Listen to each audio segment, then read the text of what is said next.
St Augustine Lighthouse, Florida. A gust of wind whipped a sheet of raindrops across Joseph's face that felt like 100 tiny shards of broken glass. His long beard shielded some of it, but it was enough to make him stumble against the trunk of a nearby palm tree that was bending persistently with the wind. He had been painting the top of the lighthouse when he saw the storm clouds rolling in.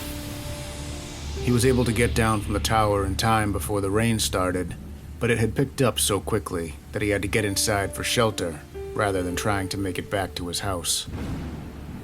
He lifted his forearm to shield his face from the wind and rain and looked up at the looming structure that stood before him. He could only see a dozen feet up, the remainder of the tower disappearing into the stormy night sky. He didn't care that he was trespassing on private property. He only cared that it was shelter from the storm, and that it would most likely be empty. He found the door and tried the handle, but of course it was locked. He lowered his shoulder and drove it into the door, once, twice, a third time. Each time he could feel the door give a little more. On the fourth try, it snapped open, the sound of the break reverberating off the inside walls, echoing all the way to the top. Joseph knew nobody would bother him there at night, but would have to repair the door first thing in the morning. He pushed the broken door shut and propped a chair against it so the wind wouldn't blow it open, then turned to face the great spiral staircase that led all the way to the top. He found a lamp on the wall next to the door and was able to light it, faintly filling the area with an ambient orange glow. He began ascending the steps. He was familiar with the building, but it seemed to take on more of an ominous presence at night during a storm. He was a couple dozen steps up, marveling at the wrought iron railing that twisted impeccably up the center of the structure. Suddenly, he was struck with the disquieting feeling of not being alone. The hair on the back of his neck stood at attention as he heard what sounded like a little girl giggling. A temporary feeling of relief washed over him, but was gone just as fast as he realized that it was highly unlikely that a little girl would be in the lighthouse with him at that time of night, never mind during a storm.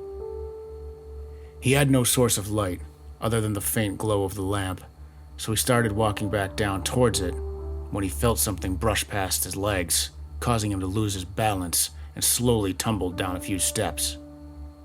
He was stopped by the curve of the railing, but managed to split his head open on one of the steps. He touched his fingertip to the wound and felt the hot, sticky wetness of blood.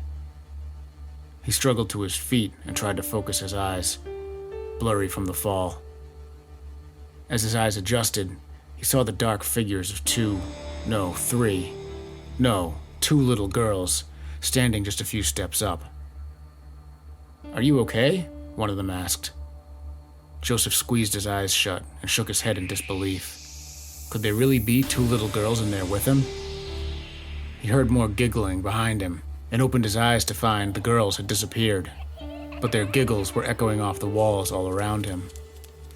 He covered his ears and began stumbling down the stairs back towards the door. The storm at this point seemed less maddening than remaining in the lighthouse. Suddenly, the giggling stopped. He turned around to see three little girls in the dim light of the lamp. He could vaguely make out an expression of what looked like fear on their faces, and they were all looking up the staircase in the same direction. In unison, all three of them pointed up the staircase. Joseph looked in the direction they were pointing. Several levels up the staircase stood the dark, unmistakable figure of a man peering over the railing. Joseph turned around to run out the door, but when he grabbed the handle, his hand passed right through it, as if it weren't there. Maybe it wasn't. Is this a nightmare? He thought. He squinted his eyes to wake himself up, but when he opened them, he was still standing in the lighthouse, and the three little girls were standing there with him, with expressions of terror on their little faces, and this time, they were pointing at him. I'm Dave Wilkins, and this is Hometown Ghost Stories, St. Augustine.